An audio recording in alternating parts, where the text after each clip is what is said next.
Hey guys, John with Spectrum Word Monk Collective here for this week's Fundamental Fridays. Okay, so I'm going to take you through the drill first, and then we're going to talk about how I want you to do the drill in order to get the most out of it. Okay, so continuing on with our inward backhand and switching between our top and bottom chambers depending on the second strike of the variable we're working on.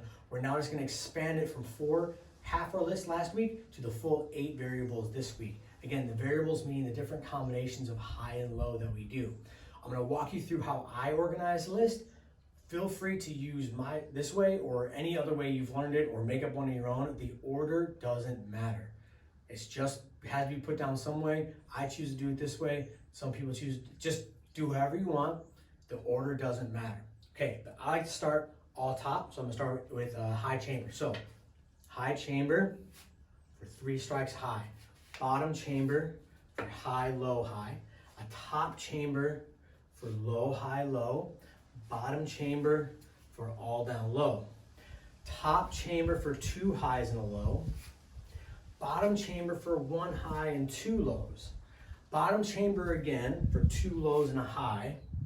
And a top chamber for 1 low and 2 highs to finish it off. Back to the top, all high.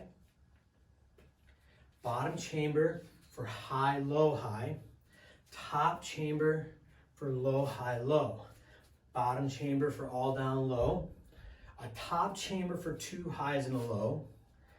Bottom chamber for 1 high and 2 lows. Bottom chamber for 2 lows and a high.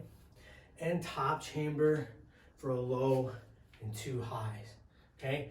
That's the list of 8 variables. Switching chambers depending on the second motion of each variable that we're doing.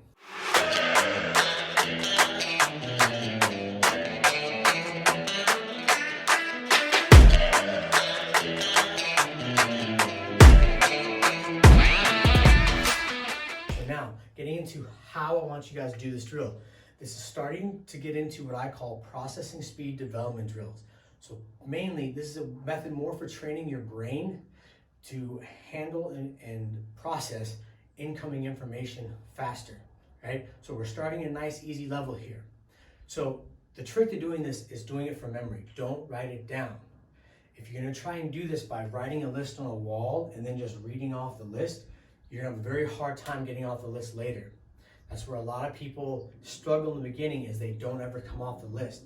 I always try to work stuff from memory because it forces my brain to engage more, and therefore I get a little bit more understanding. It lets me internalize it quicker and learn things quicker that way. So when you're going through this drill, try not to write it down. Again, if you need to, just start by going through the list of variables until you can get through all 8 and you can handle that at a nice level. Then start adding in something like switching between a top and a bottom chamber. Just throw it in. So now you have to go, okay, what variable's coming up next, which means what chamber do I start with, which means how do I move my stick. So you guys see how this starts building, and then we keep adding elements.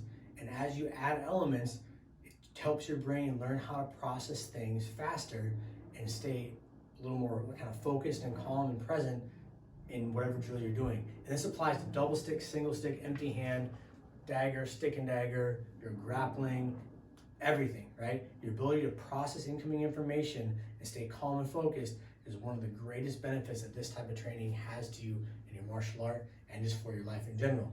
So, hope you guys like this week's Fundamental Fridays. Hope you guys are staying safe and healthy. We'll see you next week.